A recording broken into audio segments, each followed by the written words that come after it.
I wasn't trying to eavesdrop. I really wasn't. I just come in from the orchard and mud on my boots, twigs in my hair, planning to grab my shears and head right back out. But as I passed the hallway outside Dad's study, I heard my name. Not in passing, not gently. My name dropped like a problem needing to be solved. She won't fight it, Dad said, calm, flat, final. Claire's always been content just being here. She doesn't care about the legal stuff. My hand froze on the mudroom door. I stopped breathing. She's not going to like this, Mom replied after a pause. Her voice didn't sound sure. It sounded like someone who wanted to believe a lie. She spent so much time on the estate. She's still welcome here, Dad said. But the deed, it goes to Will. He's the one who understands long-term value. He knows how to handle real assets. There was a clink of glass, maybe Dad pouring himself a drink. Like this was just another routine decision. Like they were choosing wallpaper, not erasing me from my own life. They were transferring the estate, my home, my work, my entire world, to my brother, without asking, without telling me, without even giving me the courtesy of pretending I had a place in the conversation. I backed away as quietly as I could. The old floorboards beneath my feet groaned like they too couldn't believe what they just heard. I walked out the back door, not knowing where I was going, just needing to get away before the air inside that house crushed me. By the time I reached the conservatory, my chest was tight. My hands were trembling. I sat on the old stone bench near the koi pond, staring out at the garden I'd replanted from scratch 3 years ago. Every arch, every path, every climbing vine, I'd shaped this place with my hands. 5 years ago, I gave up my life in Boston to come back here and save the estate after Grandpa died. No one asked me to. No one offered to pay. I just did it because I loved this land, because it was part of me. And now they were giving it away like it meant nothing. To Will, like I was never even here. No one said a word to me. Not my father, who watched me build the new greenhouse from scratch 2 summers ago.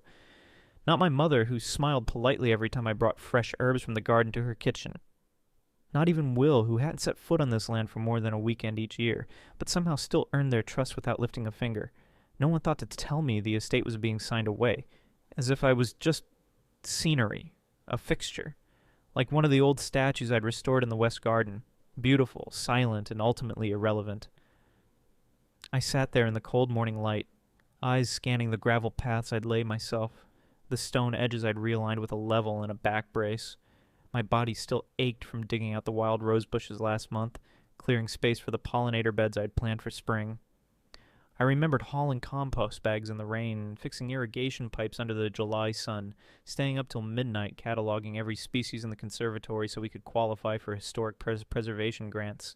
Not because anyone asked me to, because I loved this place, because Grandpa trusted me with it, because it mattered. And they didn't even tell me. I wasn't the daughter who needed approval. I never was. I was the one who stayed behind when the others left. The one who held things together when the estate was on the brink of being auctioned off after Grandpa passed. When Dad panicked about taxes, I found the loophole. When Mom cried over dead perennials, I replanted the whole garden in silence. I didn't expect praise, but I never thought they'd erase me. And Will, he didn't even like this place. He used to call it the family museum. Said it smelled like mildew and regret. But now that it had value on paper, now that the land was booming and investors were sniffing around the county, suddenly it was his inheritance. Suddenly he was the responsible one. And me? I was just the gardener, the unpaid caretaker of someone else's legacy. They thought I didn't know.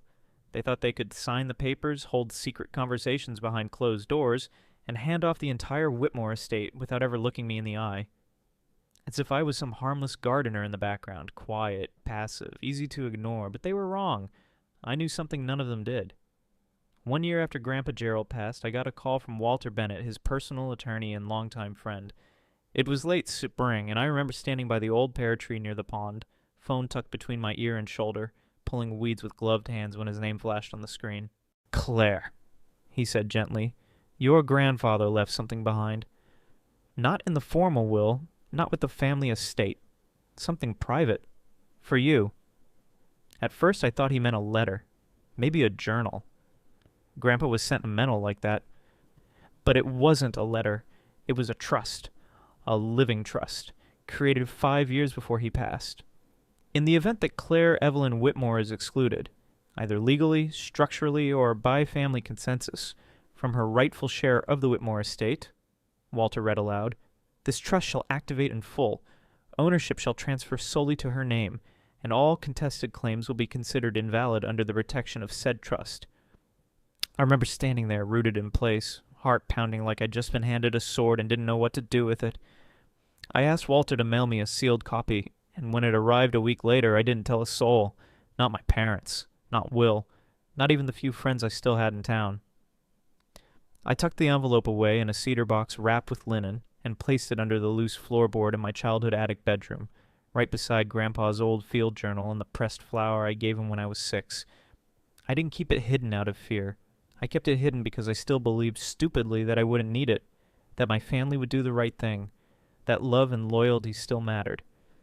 But now, after what I heard in that hallway, now I knew better. They were choosing Will. And I still had the one piece of truth they had forgotten existed. The only question was when to use it. I didn't sleep that night. I lay in my old bed, wrapped in the same faded quilt my grandmother stitched decades ago, staring up at the ceiling like it could offer me answers. The ticking of the antique wall clock felt louder than usual. Every sound in the house, the pipes groaning, the wind pushing against the shutters, seemed to echo the same question over and over in my head. Do I use it? The trust. The sealed document hidden under the floorboard, just a few feet from where I now lay. A weapon forged in love, a shield disguised as a secret. Grandpa left it for me, not to spark war, but to protect something sacred, his legacy and maybe me. I had every legal right to use it, to walk into the kitchen tomorrow morning and say, "Stop. It's mine. All of it. You don't get to erase me." But was I ready for what would come next? Would Dad ever speak to me again? Would he be furious? Ashamed? Or worse, dismissive like he always was when I did something he couldn't control? Would Mom quietly unravel behind her coffee mug, unable to choose between loyalty to her husband and love for her daughter? Would Will retaliate? Of course he would. He'd never accept being publicly humiliated, especially not by the sister he saw as a sentimental liability. I sat up, heart pounding, pulled the floorboard loose, and stared at the cedar box nestled beneath. I didn't open it. I just stared. I remembered the night Grandpa told me the story of how he bought this land, how he planted the first sugar maples by hand, how he said, "One day this place will need a guardian, not just someone with money or power, but someone who knows every inch of it by heart." I had become that person, quietly, without asking. I lived here, breathed here, bled here, but they didn't see me as the guardian. They saw me as the help, the girl who stayed behind while everyone else built real lives. The trust gave me the power to correct that, but if I used it, would I be saving the estate? Or would I just be burning down the last fragile threads of a family that never truly included me? I didn't know. But one thing was certain. Will was coming home tomorrow. And something told me I wouldn't be able to hide much longer. It didn't happen all at once. There wasn't a dramatic moment where I was told, "You don't belong." It was quieter than that. Slower, softer. It came in pieces, like 1,000 tiny cracks that one day split the whole foundation wide open. It started years ago, not with the deed, but with the little things. The choices they made when I wasn't in the room. I remembered the first time I felt it, even if I didn't have the words back then. I was 25, had just moved back to the estate after Grandpa passed. One morning I came downstairs to find Dad reviewing house renovation plans at the table. New kitchen, refinished floors, updated lighting, none of which I'd been asked about. "I didn't know we were doing this," I said. "We figured it out last night. Will suggested the changes," Dad said, not looking up. "He's got a good eye for these things." Will wasn't even living here. I told myself it was just an oversight. I didn't want to be dramatic, but it kept happening. When the family hired an arborist to trim the oldest maple on the property, I found out from the invoice in the mailbox. When Mom decided to move Grandpa's old books out of his study, she didn't mention it. I walked in one day and saw the empty shelves. The room felt hollow. "Oh, honey," she said. "I didn't think you'd mind. They were just collecting dust. They were collecting history." Then came the estate insurance meeting. I had reorganized every outbuilding for the inspection, made sure the tool sheds were code compliant, cataloged the antiques by hand. But when the adjuster arrived, Dad met him alone. I stood on the porch with mud on my boots, watching through the window.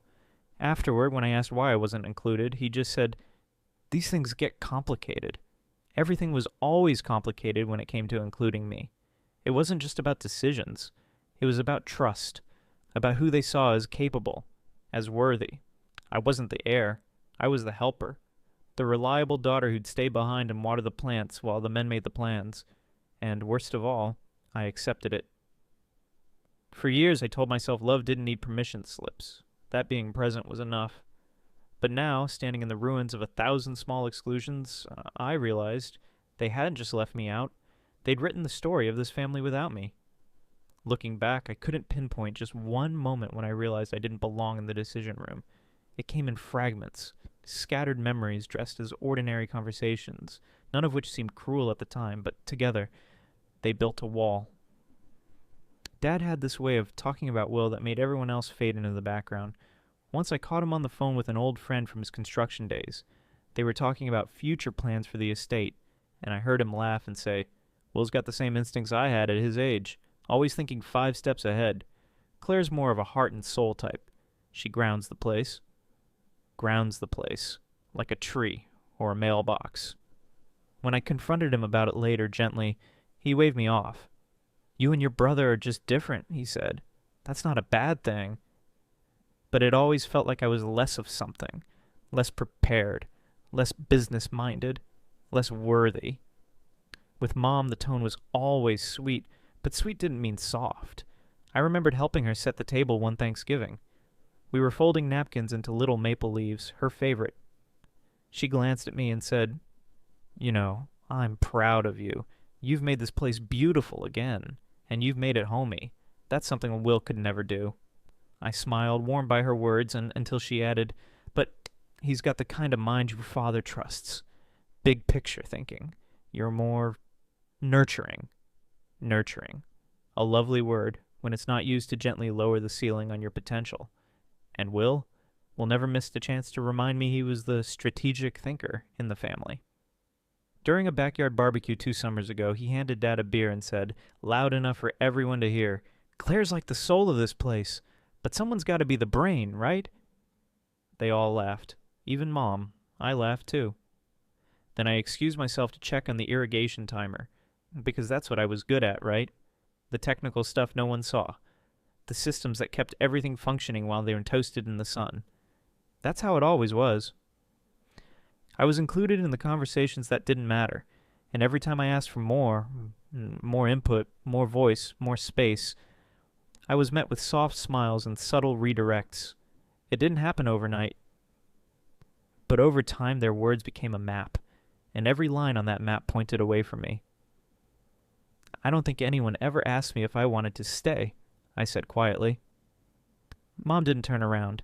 She was slicing pears at the counter, the same way she always did, precise, calm, unbothered. "You've always loved this place," she said.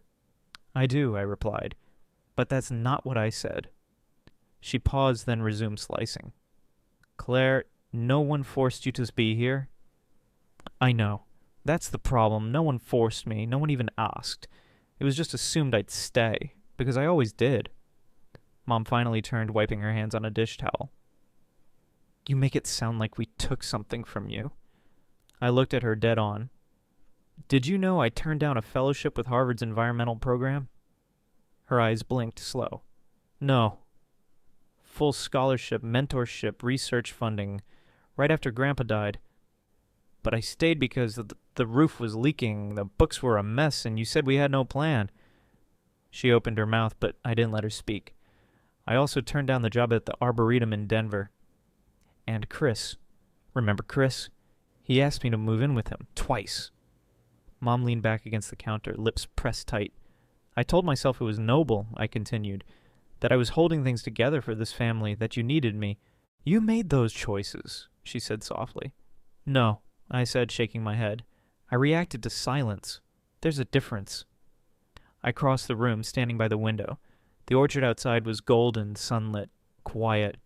It looked peaceful, but I knew every tree, every repair, every invoice behind that calm. I fought off 2 developers who wanted to buy the South Acres. I did the entire grant paperwork for the preservation fund. I paid back taxes from my own savings 3 years ago. You never noticed. Mom's voice cracked slightly. Why didn't you tell us? Because I thought if I just kept giving, you'd see me. Really see me. She stepped closer. Claire, you're the reason this place still stands. But you don't see it as mine. You never did. She stayed silent. I don't regret staying, I said. I regret thinking someone would call it a sacrifice. Mom looked at me then, tender, almost soured, but still didn't speak. And I realized she couldn't, because in her eyes I'd never sacrificed anything. I'd just done what daughters do. The words had been circling inside me for days, maybe years, but now, standing in that kitchen, I couldn't hold them back anymore. Why wasn't I ever considered? I asked. Mom looked up from the dough she was kneading. Her hands didn't stop, but her eyes froze. Considered for what? For the estate, I said. For the future, for anything that matters. She exhaled softly, like this was an old conversation we'd already had, though we never had. Not really. Claire, it's complicated. No, I said, it's not. I stepped forward, arms crossed tight against my chest. I've lived here, I've worked here, I've held this place together when no one else showed up. But every time a decision is made, I'm not in the room. We didn't think you wanted that, she said carefully. You didn't ask, I shot back. She sighed and leaned on the counter. Honey, this land, it's a lot. It takes a certain kind of responsibility. I have that responsibility. I've proven it for years. Silence. I looked her in the eyes. Tell me the truth. Why not me? She blinked, lips parting. I thought she might say something kind, something safe. But instead she whispered, Because you're a girl, Claire. This kind of land, it wasn't meant for you. Time stopped. She didn't scream it. She didn't say it with malice. She just let it fall like it was the most natural thing in the world. I stared at her, frozen. You really believe that? I said quietly. After everything I've done. She opened her mouth. It's not that I think less of you. But you do, I cut in. You think Will was born for this because he's a man. Because he fits some image in your head. And me? I'm just... What? The help? No, she said quickly. Sweetheart, that's not what I meant. It's exactly what you meant, I said. You just finally said it out loud. She looked like she wanted to cry. I didn't. I felt hollow. I gave up a lot, I said. I built this life here for what? So I could be told, after all this time, that my gender makes me invisible. Tears burned my throat, but I held them back. You didn't just pass me over, Mom. You erased me. She reached for my arm, but I stepped back. And that silence between us said everything her words didn't. I didn't sleep that night. I sat on the porch until the stars faded, listening to the creak of the house settling into itself. The same way I had tried to settle into my place here. Quietly, obediently, never fully seen. But now the words echoed louder than ever. This kind of land, it wasn't meant for you. Funny, Grandpa never said that. He was the only one who looked me in the eye and spoke like I belonged here, who made me promise to care for it, who told me in that trembling voice that there were things no one else needed to know yet. My breath caught, things no one else needed to know. I rose from the porch slowly, heart pounding, and walked back inside. There, tucked between the old ledger books in the hall cabinet, was the envelope I hadn't opened in almost a decade. Grandpa's handwriting still sharp on the front. Claire. Open only when you need to remember who you are. I held it for a long time, and for the first time in years, I was ready to open it. The letter had been sitting untouched in the back of Claire's ledger drawer for almost a decade. She'd seen it every spring while reorganizing bills, tax forms, and orchard reports, but she had never opened it, not because she forgot it was there, but because she wasn't ready. Her grandfather's handwriting on the front was faded but familiar. Claire, open only when you need to remember who you are. The words had haunted her for years, quietly pulsing beneath every sacrifice she made for the land, every time she chose the orchard over herself. But after the dinner, after her mother said what she said, after they all laughed and toasted Will's inheritance, Claire opened it. The letter was short, only 4 lines. Each one felt like it cracked open something buried inside her chest. You've always belonged here even when others forget. There is a truth they don't know, and when the time is right, you will. If you're reading this, go see Walter. He'll remind you who you are and what I left in your hands. Claire remembered Walter Fletcher clearly. He wasn't just the family lawyer. He had been one of her grandfather's closest friends. She recalled him at the funeral, standing slightly apart from the suits in fake sympathy. When others gave limp handshakes and polite condolences, Walter had pulled her aside and said, "He left something behind for you. You'll know when to come for it." At the time, it sounded like nothing. Now, it felt like everything. Walter Fletcher's office hadn't changed in 10 years. The antique bookstore still occupied the ground floor, its windows cluttered with sun-faded hardbacks and handwritten signs. Upstairs, the hallway smelled like dust and lemon polish. Claire's heart thudded harder with each step she took, the letter still in her bag, pressed against her side like a second heartbeat. The brass nameplate read, Walter A. Fletcher, Esquire. Estate Planning and Trusts. She hesitated for a second, then knocked. A young receptionist answered. "Can I help you?" "I'm here to see Mr. Fletcher," Claire said. "Claire Whitmore, John Whitmore's granddaughter." The woman blinked, then smiled. "He'll be glad to see you. Just a moment."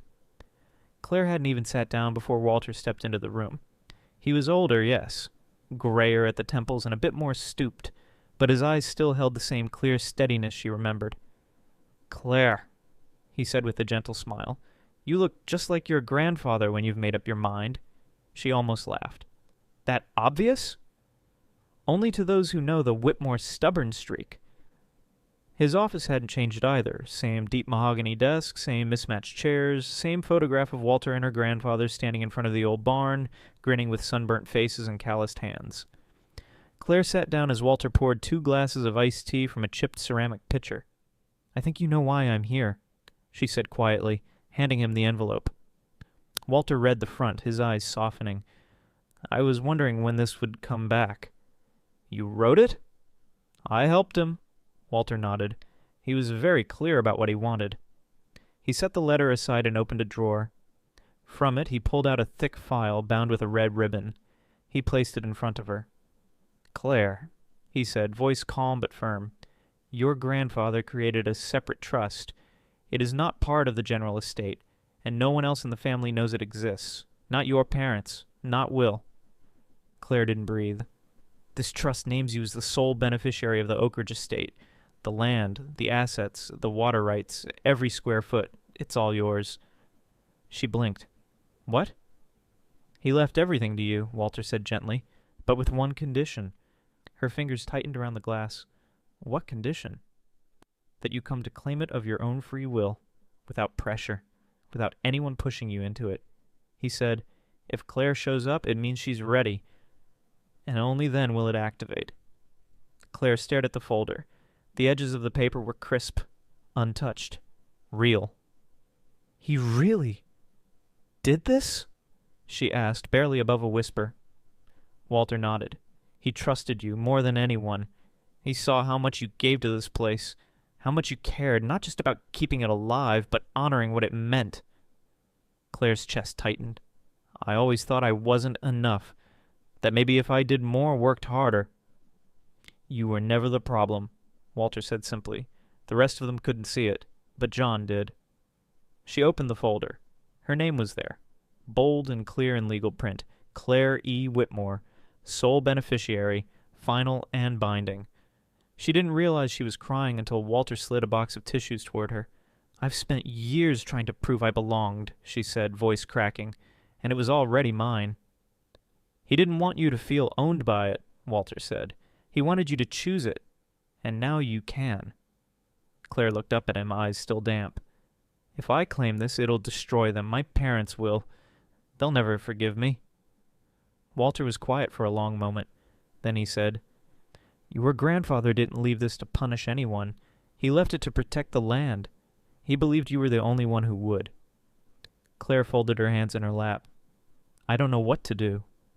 Walter leaned forward. "Claire, listen carefully. You don't have to do anything right now, but you have something they don't. Power." She frowned. "I don't want power." "That's why you deserve it," he said. But remember, power doesn't mean shouting the truth from rooftops. Sometimes it means waiting, observing, using it when it matters most. Claire didn't speak for a while. She sat there, eyes locked on the folder in front of her, as if it might vanish if she blinked. Her mind spiraled with every possibility, every consequence. If she claimed this now, openly, her family would erupt. She could already picture Will's outrage, her mother's sharp silence, her father's disappointment. But if she said nothing, let them go ahead with their plans, let them make assumptions. They'd never see it coming. And maybe that was better. I don't know who I am if I'm not the one they overlook, she said, voice raw. Walter smiled gently. Maybe it's time they see you for who you really are. She exhaled shakily, folding the papers and tucking them carefully back into the folder. It was hers. That much was certain. But what to do with that truth? That power was something else entirely. Walter stood and walked around the desk, placing a hand on her shoulder. Claire, your grandfather didn't want this to break the family. He wanted to give you the freedom to decide what it becomes. She nodded slowly.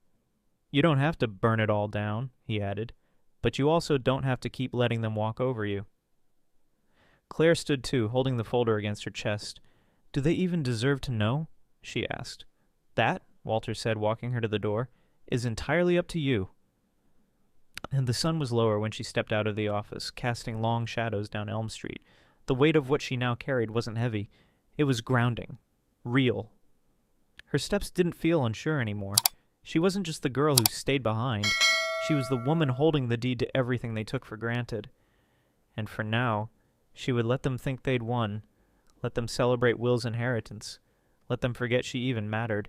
She would wait. Watch. Learn what they really valued when they thought she had nothing. The truth was hers. And when the time came, they would learn it too. As Claire walked toward her truck, the late afternoon wind stirred the leaves across the sidewalk again, whispering like ghosts behind her. She slid into the driver's seat, laid the folder on her lap, and let herself breathe for the first time all day.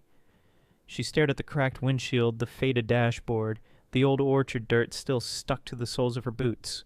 Nothing looked different, but everything had changed. She remembered her grandfather's voice on the porch, telling her stories about the land, the battles he fought to keep it in one piece. And now it was hers, not handed down as an obligation, but entrusted as a choice. She didn't feel like celebrating. She felt like preparing, because from this moment forward she wasn't going to beg anyone to see her worth. She would make them reckon with it, quietly, completely, and on her own terms. The drive home felt longer than usual. Claire didn't turn on the radio. She didn't need background noise. Her thoughts were loud enough. The folder sat on the passenger seat, untouched since Walter had handed it to her, but she could still feel its weight pressing on her chest like it was alive. When she got back to the house, everything was quiet. The porch light buzzed softly. The scent of wood smoke drifted from the chimney. Inside, the rooms were dark except for the kitchen, where someone had left a pot soaking in the sink and a stack of papers strewn across the table. She moved through the house like a ghost, folder clutched to her chest until she reached her bedroom. She closed the door, locked it, and only then let herself sink to the floor. She didn't cry, not this time. That night she didn't sleep, and the next night she didn't either. Instead, Claire lay awake, staring at the ceiling as memories came flooding in like a tide she couldn't stop. She remembered being 5, holding her grandfather's hand as he walked her through the orchard. He had shown her how to spot ripe apples, how to listen to the bees. He'd talked about the land like it was a person, with moods, with needs, with a history that deserved respect. She remembered how he used to call her my wildflower, the one who grew strong even where no one planted her. She remembered the way he'd laugh when she fixed the irrigation valves faster than any hired hand, or how he'd proudly tell neighbors, Claire's the one holding this place together. But those voices had faded, replaced by others. You're good with details, Claire. Why don't you handle the books instead of the field? Will's got a vision. You're more of a caretaker. You're lucky we let you stay rent-free. Most girls your age would have moved on. Most nights the words didn't bother her. She buried them beneath tasks, fixing fences, pruning trees, balancing the accounts. But now, in the stillness, they rang louder than ever. She thought about how lonely it had been, always watching Will get credit, always watching her parents turn to him first, defer to his opinions, his plans. Claire had never been asked what she wanted. Even when her grandfather died, No one consulted her. She'd stood there at the graveside, dirt under her nails, while Will made the eulogy about legacy and leadership. She remembered gripping her hands so tight they shook. She hadn't spoken that day, just listened. But now everything had changed. She had the trust, the proof, the power. And yet, she still felt like that same overlooked girl. Wasn't that what scared her most? That even with the truth in hand, part of her still didn't believe she was worthy of it? At 3:47 a.m., Claire got out of bed. She lit a candle on her desk and opened the folder again. Her name stared back at her. The legal language was sharp and final. Sole beneficiary, irrevocable, activated upon voluntary presentation. She ran her fingers across the signature line where her grandfather had signed in his steady, looping hand. "What did you see in me?" she whispered. But in her heart she already knew. He had seen her the way no one else had. Seen not just what she did, but who she was. And that, more than the land, more than the title, was what he'd chosen to protect. Claire sat back in the chair, candlelight flickering across her face. She felt the ache of years without him settled deep in her ribs. But she also felt something new. Resolve. She didn't know how or when, but she would honor what he left her. And this time she wouldn't do it quietly. She remembered one afternoon in particular, she must have been 16, when a neighbor offered her a paid summer internship in the city. It was everything she thought she wanted. Independence, a path out, something different. But when she told her grandfather he hadn't told her no, he just looked at her for a long time and asked, "Do you want to go because it's your dream, or because you think it's the only way they'll see you?" She hadn't answered. And in the end, she stayed. She stayed because he needed help with the orchard, because her parents didn't step up, and because Will was too busy with college plans. She stayed because she loved it, even if it never loved her back the same way. After he passed, no one remembered that choice. No one thanked her for the years she gave up, the birthdays she missed, the relationships she didn't pursue, because leaving meant abandoning the only legacy that had ever felt like home. Even now, they called it the family land, as if she hadn't poured her soul into every acre. Claire closed the file again and stood by the window. Outside, the trees swayed gently, silhouetted in the blue of early morning.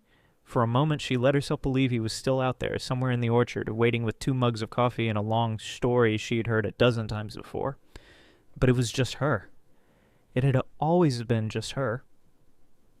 And maybe that was the point.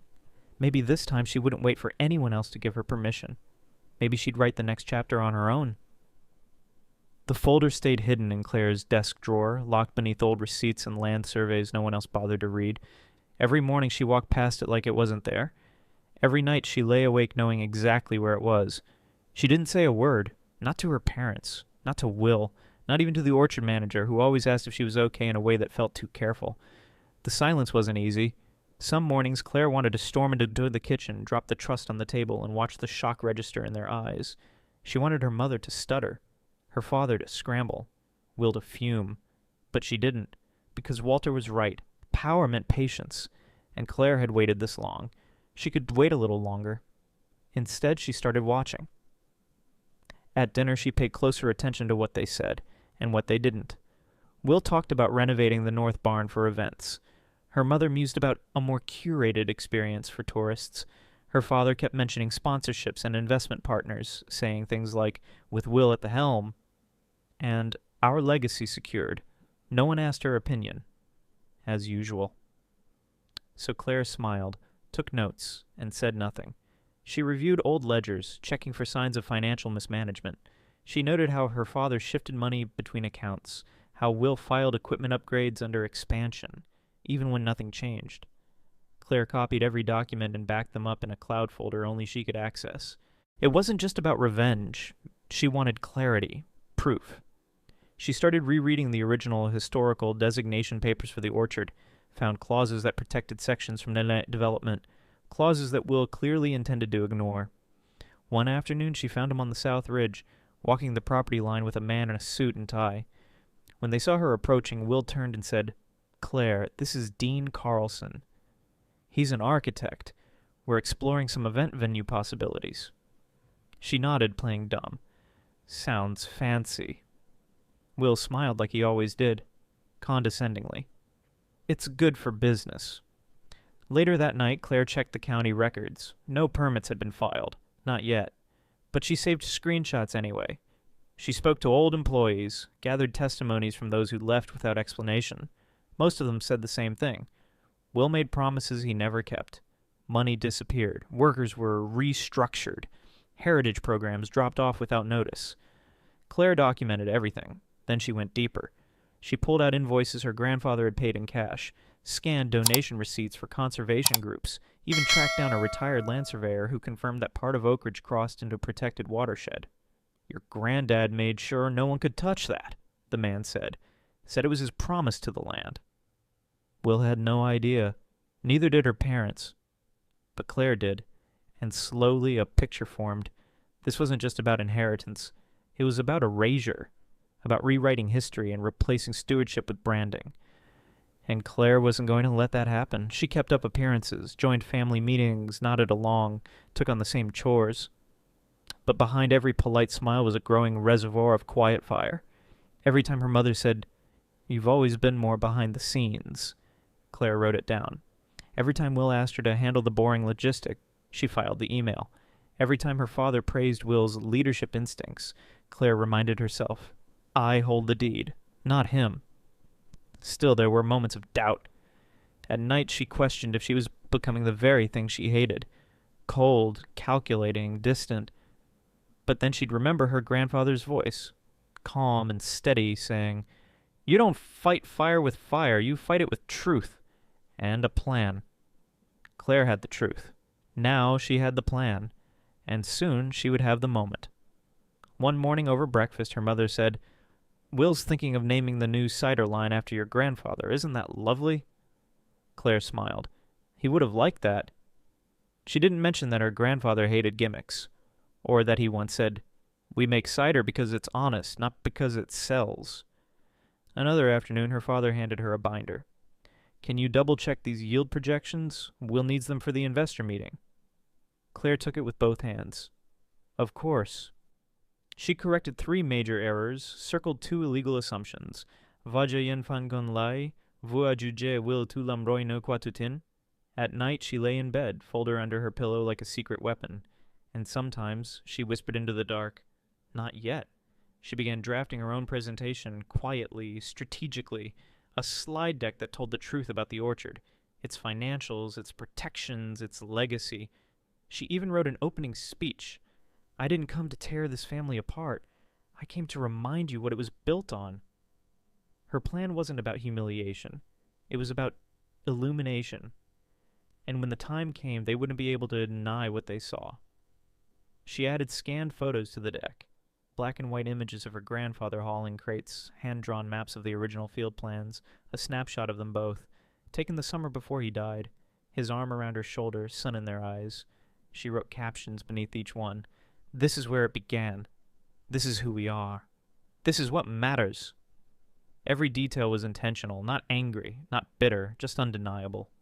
She rehearsed the speech in the barn loft late at night when no one was around, practiced standing still, breathing through the nerves, not breaking when she reached the words, "I hold the trust. I hold the title. I hold the legacy." And every night she reminded herself, this isn't about proving them wrong. It's about proving him right. By the time the leaves began to turn and the harvest moon rose over Oak Ridge, Claire was ready. They didn't see her coming, but they would. But before any of them would see the truth, before Claire stepped forward with the trust and the legacy in her hands, there was one final thing she needed to witness. What people said when they thought she had nothing. Because the next family meeting would be the last one where she stayed silent. Claire knew she couldn't wait forever. The truth she carried wasn't just legal. It was personal, and it pulsed louder with every passing day. If her family refused to see her, she'd give them no choice. But it wouldn't be a confrontation. It would be an invitation. The invitation came in the form of a handwritten note, slipped discreetly into each family member's mailbox and emailed to Walter with a subject line that read, "Oak Ridge Family Appreciation Dinner."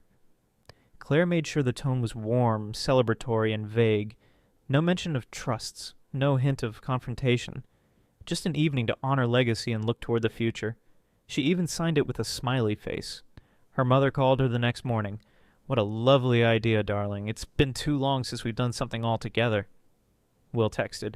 About time. I've got some cool updates to share. Might as well make it official. Claire only replied, looking forward to it. The day of the dinner she arrived early to the old oak barn, where generations of Whitmores had stored cider barrels and held harvest dances. She'd scrubbed the floorboards herself, arranged bouquets of dried lavender and wild sunflowers, and strung up vintage lights that flickered softly as dusk approached. Walter was the first to arrive. He wore his usual tweed blazer and carried a brown leather briefcase that he placed beneath the table without a word. Claire met his eyes and nodded once. Everything ready? He asked. Claire straightened a fork. Almost. Her parents arrived next, her mother in a flowing cream blouse, her father in his usual fleece vest and pressed jeans. They looked relaxed, cheerful even. Her mother kissed her cheek and said, You've outdone yourself. Your grandfather would be proud. Claire bit back the emotion. Thank you.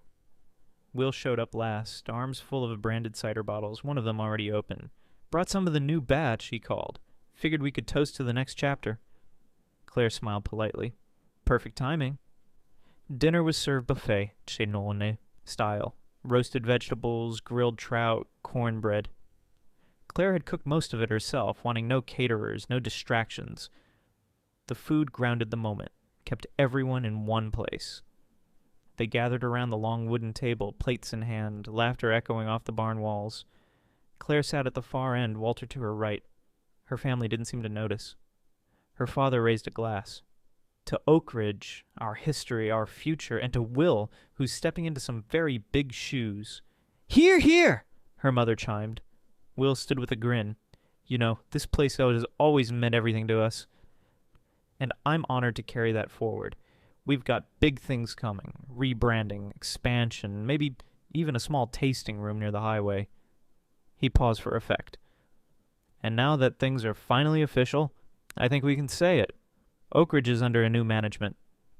Claire felt Walter shift beside her, but neither of them spoke. Her mother clapped.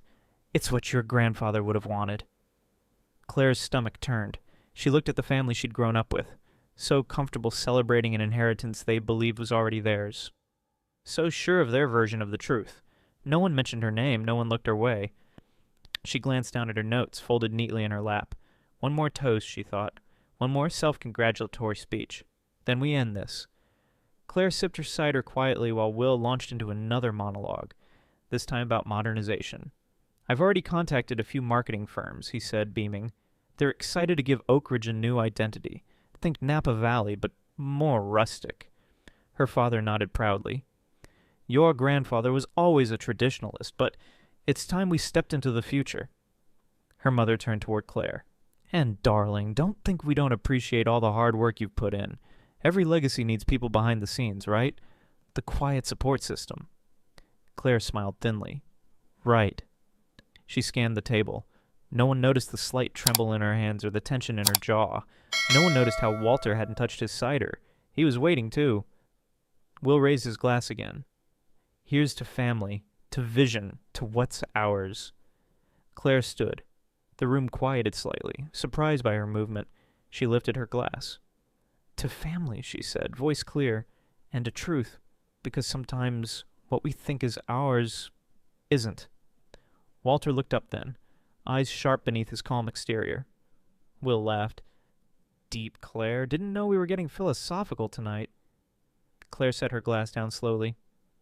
Well, she said, unfolding the sheet of paper in her hand, I thought it might be a good time to clear up a few misunderstandings. And just like that, the entire barn went still. Her father leaned back in his chair, swirling the cider in his glass. You've always had a good head for numbers, Claire. I hope you'll keep helping with logistics once Will takes over full time. We'll need someone like you in the background, making sure everything runs smooth. Her mother nodded. Yes, it's important for families to have balance. Will leads, you support. It's perfect. Claire's pulse thudded in her ears. Their words were delivered with smiles, but each syllable landed like a knife. They truly didn't see her. Or worse, they did, and had already decided her place. She looked at Will again. He was flipping through a packet of brochures, sliding them toward her. Let me know what you think, he said, grinning, though I've mostly made the decisions. Investors love a clear direction. Claire picked up the packet, skimmed the bold font. Oak Ridge Reimagined. New logo, new slogan, new history. She set it back down. Walter coughed lightly beside her. It wasn't a warning, it was a signal. Claire took a breath, and then she rose to her feet, slowly, deliberately, lifting her glass not to toast but to reclaim the floor.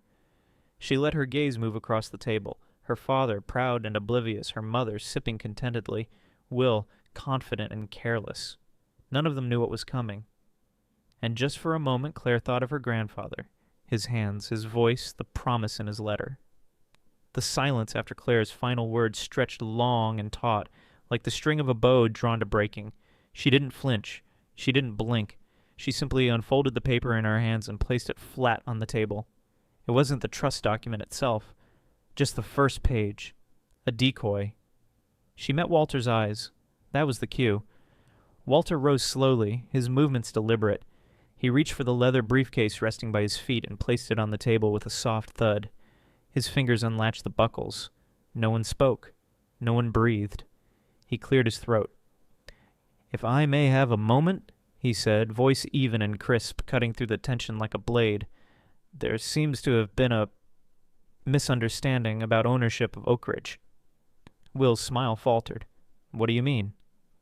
Walter didn't answer. Instead, he pulled out a thick folder with a red ribbon seal. "I've been the Whitmore family's attorney for over 30 years, he began, "and I was entrusted with certain documents by the late Robert Whitmore, Claire and Will's grandfather, to be held in confidence until a specific condition was met." Claire kept her eyes on her mother. Walter continued, "That condition has now been fulfilled. As such, I am releasing the contents of Robert Whitmore's private estate trust, written and notarized 6 months before his passing." He laid the document on the table. Her father leaned forward. "Wait, what trust?" Walter didn't miss a beat. "The one that legally overrides any informal arrangements made after his death. This trust names Claire Elizabeth Whitmore as the sole inheritor of Oak Ridge in full, land, structures, brand, and operational rights, effective immediately." The silence cracked into chaos. "What the hell are you talking about?" Will barked, standing so fast his chair screeched backward. "That's not possible. We already signed transfer of papers." Walter turned to him, voice calm. "You signed preemptive internal documents without legal authority. Mr. Whitmore's trust predates and invalidates all such transfers."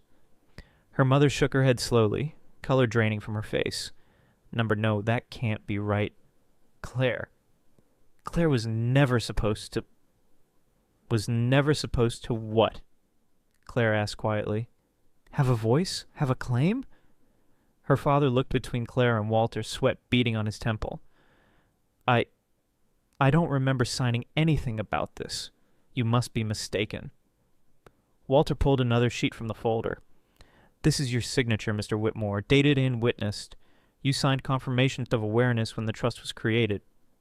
Her father stared at the paper like it might catch fire. Claire remained seated, hands folded in her lap. Will's voice rose. "This is a setup. She manipulated you. Got you to draw up something fake." "I assure you," Walter said, tone sharpening, "this document was prepared under full legal scrutiny, witnessed, notarized, and secured for years. If you wish to challenge it, we can proceed to court, but I can guarantee the outcome will not change." Will looked to his parents. "Are you really going to let this happen?"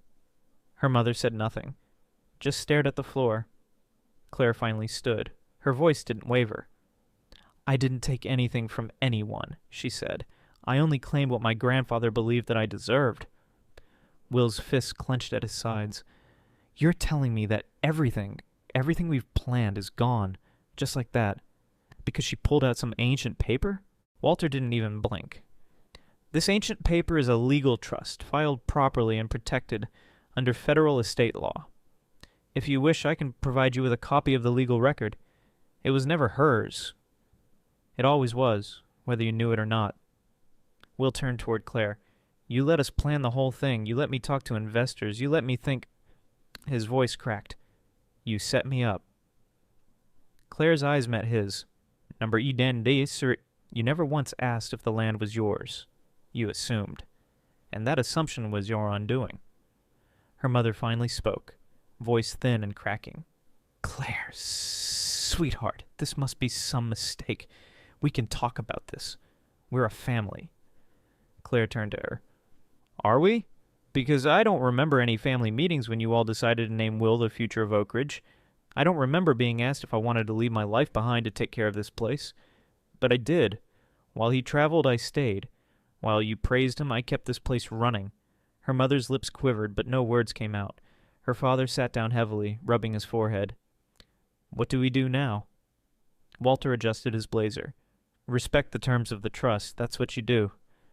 Will's face was red. This isn't over. Claire took a slow breath. You're right. It's not. Because now, I get to decide what comes next.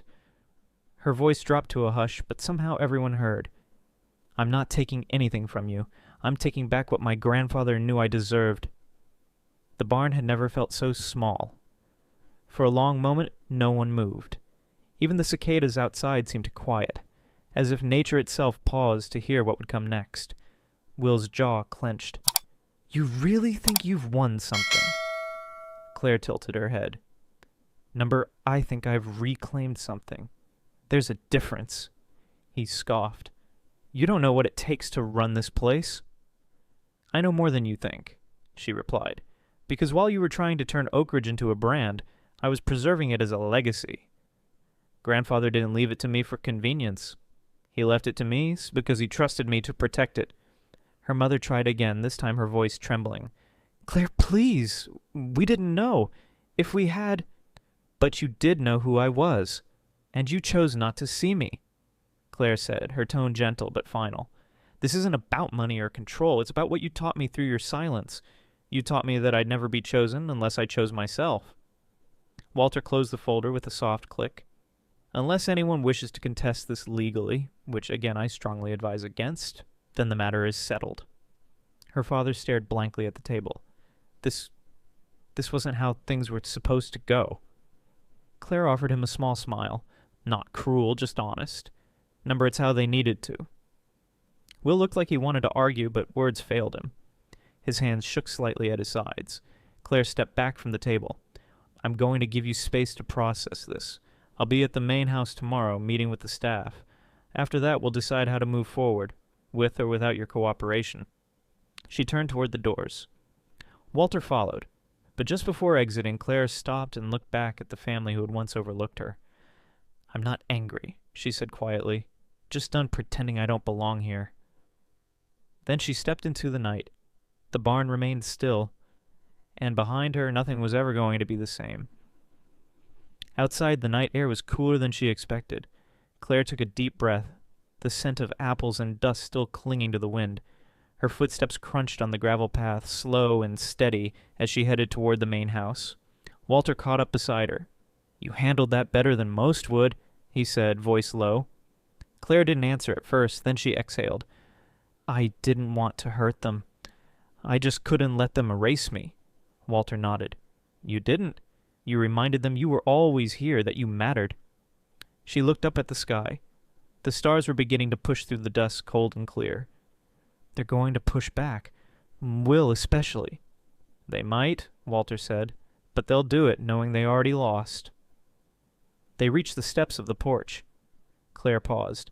I thought I'd feel more triumphant.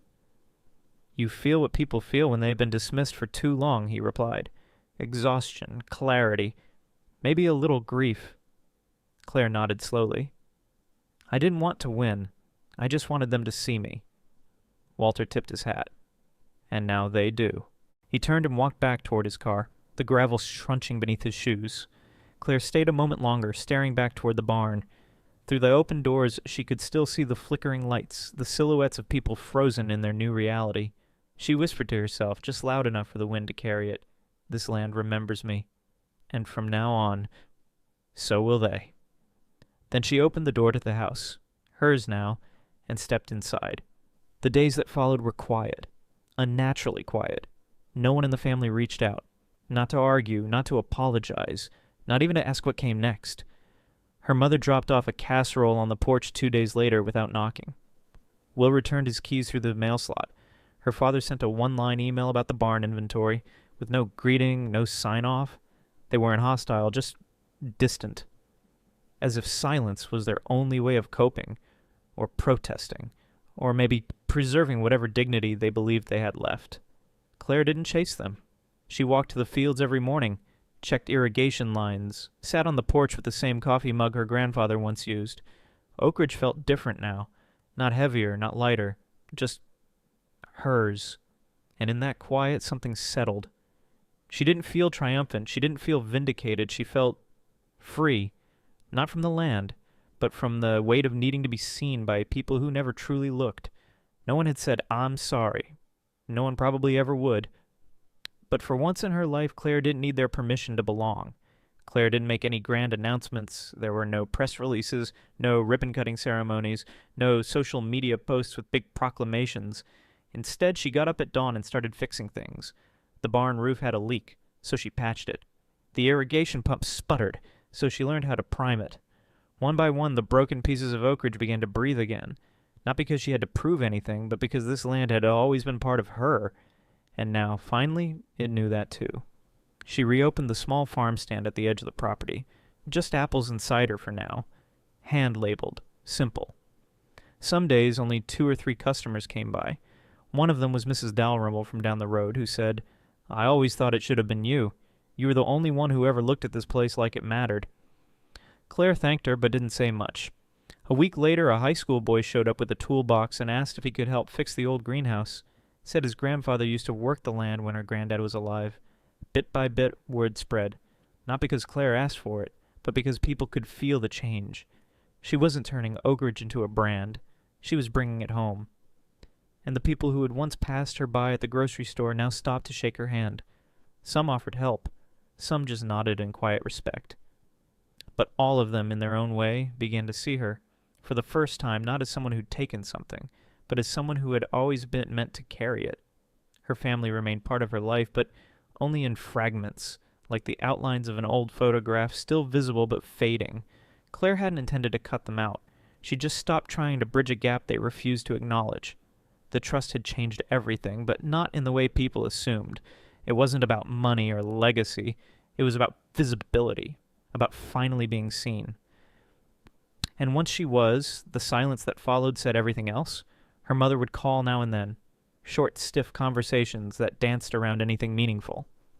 Claire could hear the hesitation in her voice, the pause before every sentence, like she wanted to say more, but never quite could. Once, during spring harvest, her mother dropped off a pie without a note. It was the same recipe Claire's grandfather used to love. She left it on the porch and drove off without knocking. Her father sent her an old photo once. Claire, age 9, sitting on Robert's lap at the orchard gate. The message read, "He would have been proud." No, I'm sorry, but it was the closest thing to understanding she'd ever gotten from him. As for Will, he was still angry. Not overtly, not publicly. But Claire heard through the Julia grapevine that he'd tried to start another cider label and failed. The investors backed out after researching the trust. His social media had gone quiet. She didn't celebrate that. But she didn't grieve it either. They weren't cruel anymore, just absent. And that absence, while once unbearable, had become manageable. She no longer needed their approval to feel whole. She had the land. She had her own voice. And for the first time, she had peace. Months later, while reorganizing the office drawers in the main house, Claire found a crumpled envelope tucked inside one of her grandfather's old ledgers. It was addressed to her, in her mother's handwriting, but never mailed.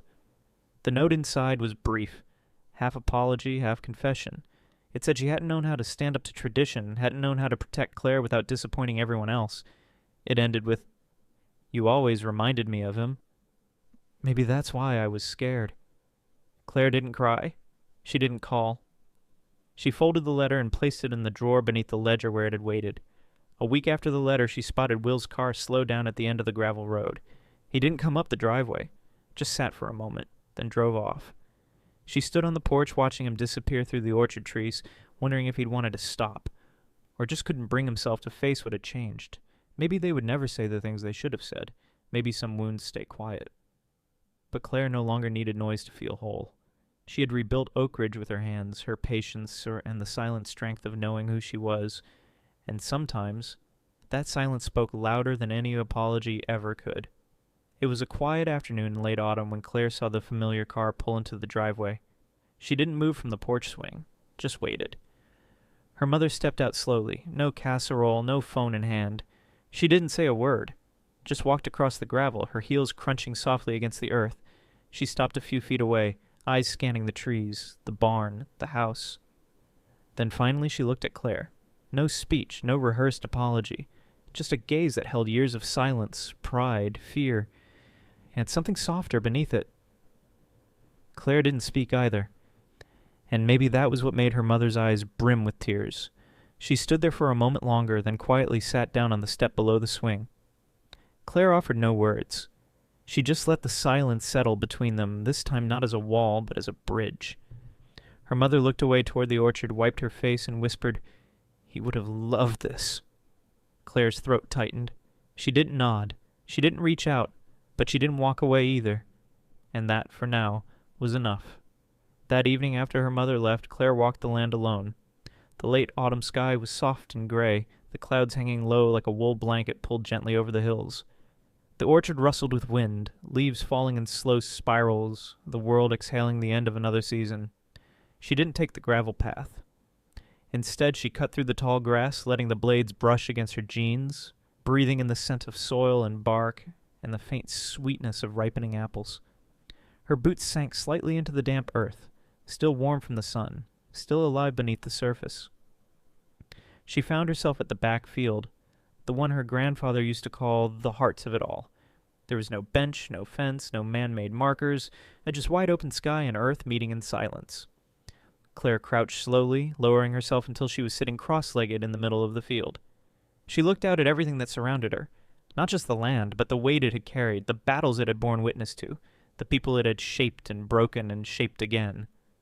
She ran her hand through the soil, not to test it, to remember it, to remind herself of what had been taken and what had been returned.